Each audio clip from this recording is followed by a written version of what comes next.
Hi, it's me again with Corel Draw Tips and Tricks, part 2 of this.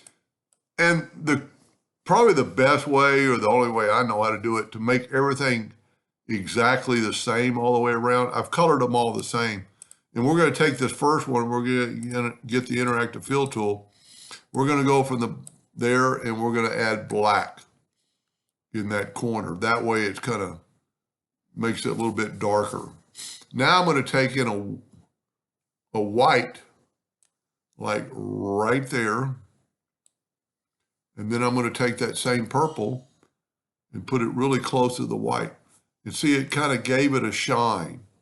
Now you can adjust the handle, but it's pretty good. Well, it's way up there. Kind of make it a little bit more even. Well, I'm off a little bit now. Let me just back up. It's good like that. Now, I'm happy with it. Let's make it a little bit less black by bringing this down a little bit further. That looks pretty good. Now I'm going to actually delete these. Whoop. And we're still working the center of the page. And I'm going to Control D to duplicate it, Alternate C to rotate it 90 degrees. Now we're going to be the same color.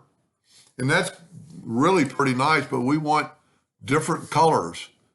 So we're going to get this with the interactive fill tool, and all we have to do is change these two colors to blue. Our white will remain about the same. Our darkness will remain about the same. Now we're going to get this one. We'll make it that green. And if you have more than 2 nodes to change, it just takes a little bit longer. And then this one is going to be that burnt orange.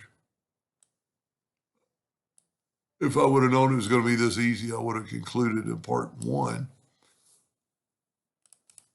And like I said, if you wanted to play with that a little bit more, you just have to change more colors, more dots. That's a pretty cool logo. Fill that in with black. Object, order, back a page. Really makes it pop out. Anyway, I hope that answered that gentleman's question, and thank you for watching.